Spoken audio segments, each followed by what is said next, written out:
What's going on YouTube? It's the Geek Life again, and we got a very special video for you today. We'll be taking a look at just some of the more friendly classes for newer players to play, and maybe some of the least friendly classes for new players to play, and just give some pros and cons to why some of those classes are the way they are. But before we get into things, don't forget to hit that subscribe button and comment on down below on what you think on some of these classes, on if they truly are new player friendly. But without further ado, let's get into it.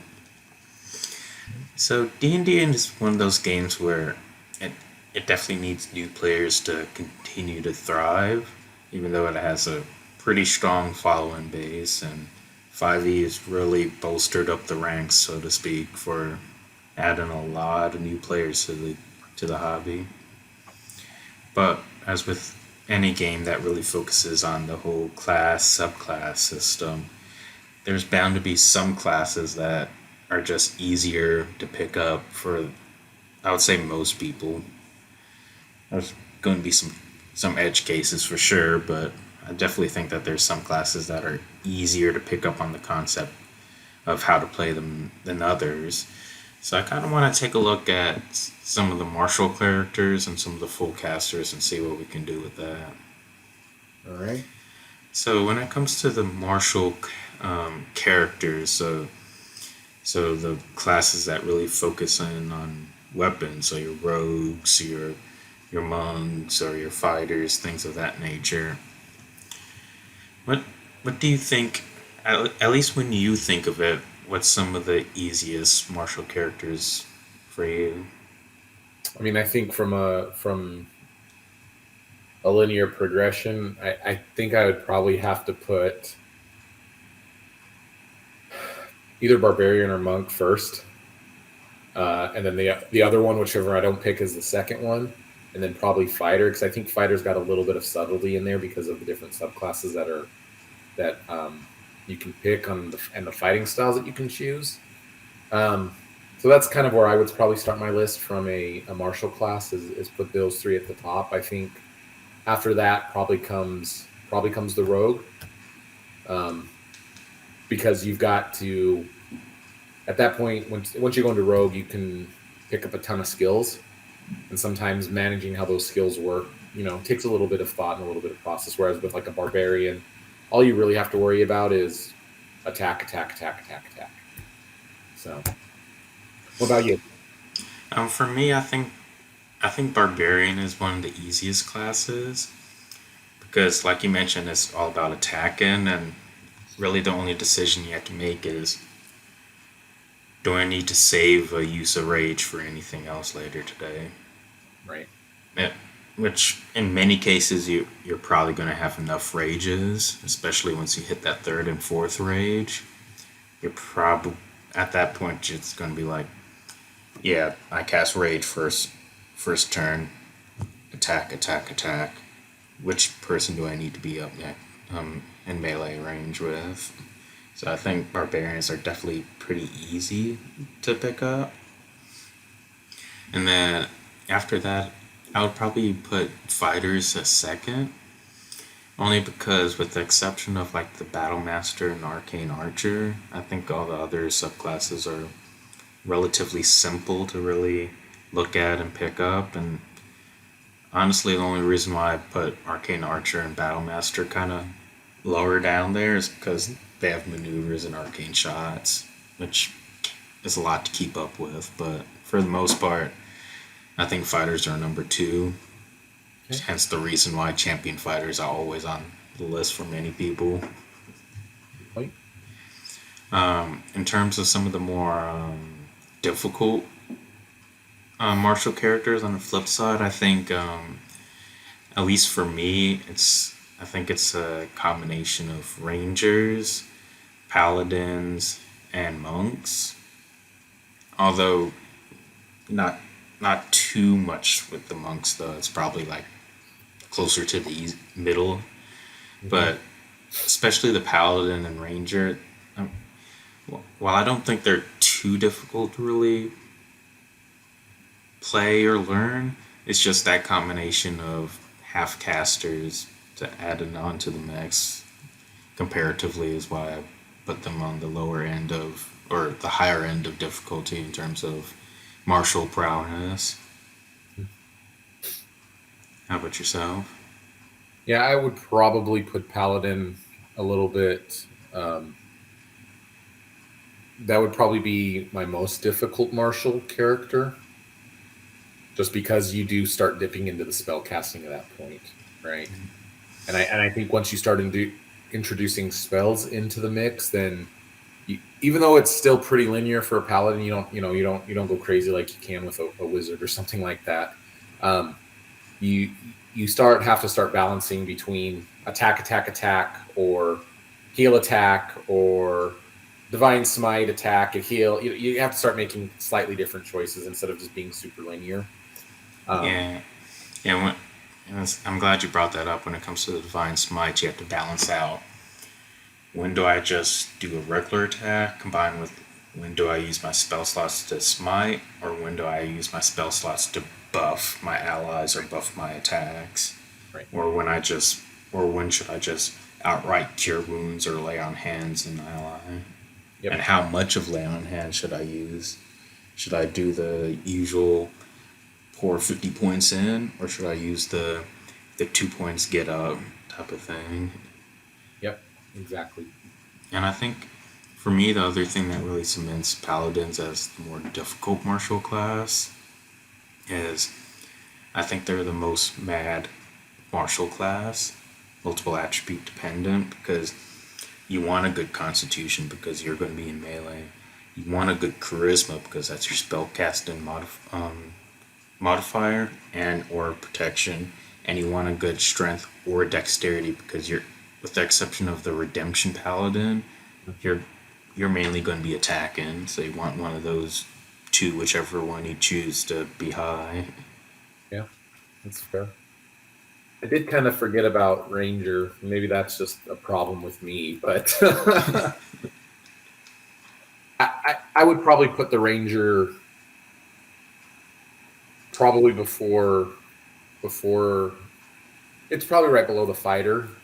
For in my hierarchy here, but to be completely honest, these probably flip flop spots outside of the paladin being at the bottom, being the most difficult, depending on the day and how I'm feeling that day, right? I might have the monk being, all the way down right next to the paladin, with the rogue jumping up to slot 2, or maybe the fighter's on.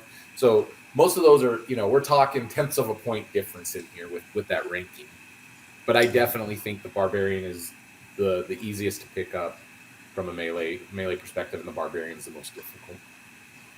You mean paladin the most difficult? What did I say? Barbarian both times? Yep. Yeah. Of course I did. It It's was a test. It was a test, and you passed. It's one of those days. Somebody ticked you off at work to make you want to go into a rage monster. I see. Yeah, I've got rage on the brain apparently. Persistent rage, that is. 15th level of barbarian, I see. Oh well. But when it comes to the full casters, I think things, at least for me, things get a little bit more clear cut in terms of what's simple and what's difficult, unlike martial characters where there's a lot more subtlety on what could be challenging. Yeah. For me, in terms of the easier full casters, I would say personally, clerics are definitely probably, at least to me, probably the easiest. And then I would also say druids and bards are shortly after that on the cleric. And then I would say sorcerers, warlocks, and wizards are on the flip side, with wizards being in the middle. The reason why I kind of go in that sort of order is with clerics, it's just spell casting pretty much. That's really all you're focusing on. No other special powers except for divine intervention. So that's pretty simple. Same with bards and druids. They just have like one other main power that they use, being wall shape and bardic inspiration, but that's not a whole lot more. They're, those two powers are pretty simple to really pick up, at least to my knowledge. I say wizards are in the middle only because of the huge variety of spells that they can pick up. Mm, That could be a little bit overwhelming to some newer players. But warlocks and sorcerers, that's where things get dicey for me, at least for new players. Because warlocks, not only do you have to deal with invocations as well, but you have your pack boons like Pact of the Tome, Pact of the Blade to pick up. You have spell class casting you have to deal with. You have your patrons to deal with, which depend on your DM. You might get more involved with your patrons, or they just might be, yeah, pick this patron and I'm gonna forget about him. yeah. or and then in addition to that, warlock spellcasting works a bit different than every other spellcaster in the game, as you only have between 1 to 4 spell slots that recover on a short rest, unlike every other spellcaster. So that's definitely a bit difficult to really grasp. And then with sorcerers is, yeah, you have meta magic, but I think the thing that I personally think sorcerers are difficult for is you have the least amount of spells that you know. So Mm, I always tell people, if you ever want to make a sorcerer, you have to go into character creation knowing what type of sorcerer you want to play. Do you want to play the blaster sorcerer? Do you want to play the battlefield control sorcerer? Do you want to play like the debuffer buffer sorcerer? Because sorcerers are those type, whereas wizards are the versatile, are the casters with that deals with versatility. Sorcerers take a few spells that they focus on and use meta magic to augment them. So right. so you really have to know what you're doing at character creation. Unlike wizards, it's like, yeah, I'm I'm 5th level now. Like, I can switch up some spells now. I like I like this spell, so let me pick it up. I'm not really feeling these spells. They're not working like how I want to. Let me switch them up. So, unlike sorcerers, you can't really do that. Sure. That's fair. That's fair. I think for me, I'd probably put cleric first because in my mind, it's the mirror of the paladin. But the paladin, it's melee then casting, and in my mind, and again, my opinion could be totally wrong, compared to other people's thoughts here. But when it comes to cleric, you go caster then melee, so it's kind of got that opposite effect on it. So I kind of put that there because it seems like it's an easy transition. If you've done a paladin, it's pretty easy to go do a cleric, right? Then I would probably put druid, bard. Um, for me, I would put sorcerer next because I think dealing with, to your point, there is a small pool of spells, a smaller pool of spells, and adding that to me seems, oh, I only have to pick from these 15 things instead of these 150 things. Seems a little less overwhelming. Sure, you have to start managing the meta magic, but that doesn't seem to me to be too much of a kick up in complexity. Then I would put warlock because to me those invocations and some of those packs sort of, they feel a little bit like the meta magic with just a little bit more complexity. And then I would put wizard last because I get completely overwhelmed with the amount of spells that I can choose. Like, that's great and that's great. Oh, I really want, but I could only pick one of these. No. And so for me, I put the wizard as the most complex because there's just so much choice, and I get locked in this analysis paralysis when I'm looking at what I should take whenever I can take a spell. Mhm. I think that's fair enough. I think there's a lot of um, agreements in terms of pretty much you have two camps for the most part that a lot of people can agree on. Druids, bards, clerics. I think most people would agree that those three are, for the most part, pretty simple. Where warlocks, sorcerers, and wizards uh, are very are much more advanced. They might have a different order depending on Sure. the player, but I think though by far they are definitely unanimously more complex. Yeah. As in general categories, I totally agree with you. And like I said, depending on the day and how I'm feeling, those might rearrange a little bit, especially in the martial classes. But I think in general, most everybody would agree with the generic groupings that we've talked about so far. And one thing that I just thought of that might change my thing is I might want to move my placing of wizard maybe like more in line with like the warlock or something now because I just thought about this that unless if my memory serves correctly, the wizard has the most amount of subclasses of any class in the game. So that adds on to the versatility and the analysis paralysis of at level 2 which subclass do I want to pick? Yep. Do I want to go be do I want to focus more on illusion magic or do I want to be a blade singer? Yep. Exactly. That definitely will change how you play that character and what thought processes you have to have as you continue to level up about what spells to take as you continue to level up. And depending on which subclass you take, it might make it a little bit easier to make that some of those decisions. But again, for me, it's the having a ton of choices is not always the best. Yeah. So what Yeah. about where would we throw Artificer in this? Hmm. That's a honestly for me that's a tough call because I think armorer and battlesmith are more martial, where alchemists and artillerists are more castery. Um, so in terms of the groupings, that's an even split for me personally.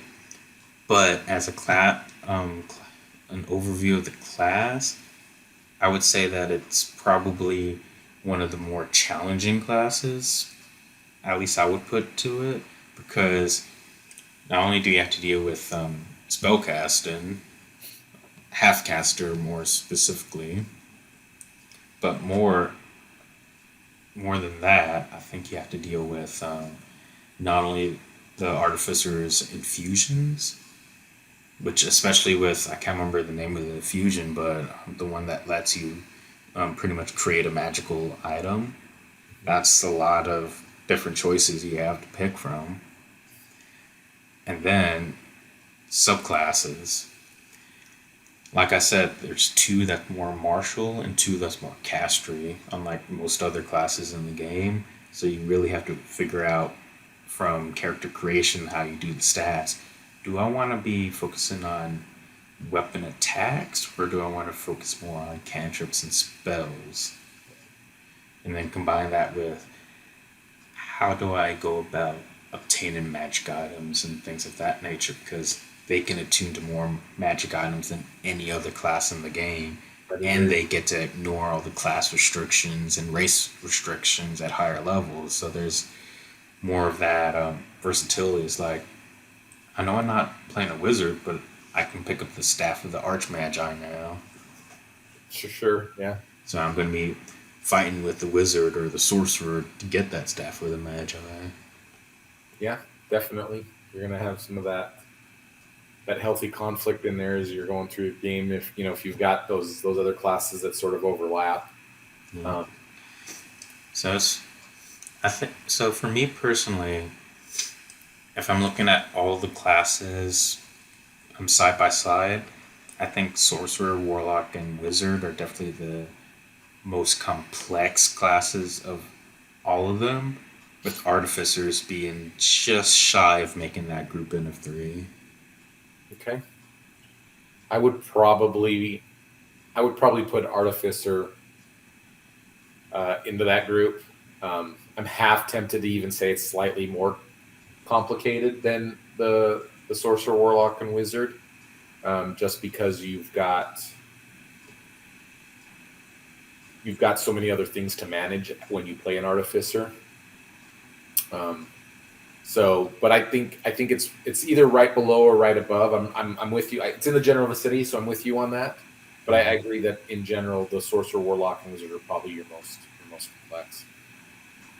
So, from a new player perspective, what is your recommendation for for their first character to coming out of the gate? So I would say that whenever I'm talking to a new player, the first thing I would definitely ask is what type of fantasy character do they want to play? Mm. Because that'll help me to direct them to what type of character they want to play. Do they want to play like range bow and arrow type type of character? I would say, all right.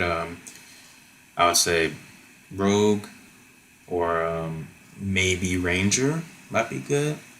If they want to be big brute up in the melee, I would say go barbarian. More specifically, I would say maybe like ancestral guardian or zealot barbarian. But if they want to be castery type of things, I would probably say start off with a cleric. Maybe maybe like a I would probably say maybe like a Tempest cleric or something like that, so they could focus on spell casting, but they can still do some melee stuff if need be, so they can transition into more of a martial character for their next character pretty easily. Sure. And same if they're going martial character, I would recommend ranger paladin or something like that, so they can transition into a spellcaster a little bit easier. So you would side more with them playing their preferred type of character their first time out. Yeah, I would definitely look towards what what type of character they would prefer to play, and then trying to figure out what simple character to help them out with. And I would try to avoid those other four advanced characters: artificer, warlock, sorcerer, wizard, as much as possible. But at the end of the day, I'm not going to say no, you can't play that character. Yeah. If somebody really wants to play that bookworm wizard, I'll let them know, hey, you're going to have a lot of choices that you have to make a decision on. I can help you out with that, but I just want to make sure you know what you're getting into. Yeah. Okay. How about That's fair. yourself? I would probably lean the first time coming in and playing. I would probably lean towards a martial character, a barbarian, a fighter, a rogue, a monk. Because I think, from my perspective, I would want that player not to have to worry about all of the extra management of some of the more complex characters. Again, from my perspective, adding in any sort of spell slots, increases that complexity, increases that management, and first time going in there, I think you want to pay more attention to how the game plays. How do you roll your dice? What do the dice mean? You know, get in there, have some fun with the attacks. Just let yourself just kind of go all out versus having to do the management piece. So from my perspective, I would probably lead somebody down that road. But to your point, and I think it is a very fair point, if they really want to go play a wizard and go deep dive into all of the nitty gritty of all of the spells in the back of the book, go right ahead. Yeah. Right. But I definitely don't want to be the killjoy, but at the same time, like I said, I would just lead that conversation with, hey, if you really want to play the sorcerer or this wizard or something, these are the things that you're going to have to really hit the ground running with. I'll be helpful with, but it's going to be a lot more complex for you. It's going to have a much higher learning curve than if you went with like a druid. And are you sure you want to continue down this road now that you know that this specific class is pretty complex? Yes. All right, let's see what we can do. No, okay. Glad I told you. Let's fit you into an easier class, and maybe next campaign or next one shot or something like that, you'll have a better idea of how to roll with a warlock or something like that. Sure. Yeah. Then I think from the GM side of things, whenever you have newer players, whether it's new to 5e, new to D&D in general, I think regardless of which way you go, I think you need to have a certain level of like understanding and patience and things like that with newer players. Because let's face it, we've all been new players to 5e at some point. Some of us never not become new players. True, true, true. But oh no, I think for the most part that's about it. What's your any final thoughts? No, I just want to mimic your last thought there about the DM. You know, make sure that you ease that new player in, you help them out, answer any questions, and exercise that patience, and help them come along in the game. I think that's, as a DM, a very very important piece of bringing new people on, and whether they're you know they're choosing that easy martial character or that super complex caster. So I just want to mimic that thought there, because I think that's an important point to drive home. Well, that is this week's episode of Simple and Advanced Classes for New Players. And until next time, everybody, keep y'all's lives geeky. Bye, everybody.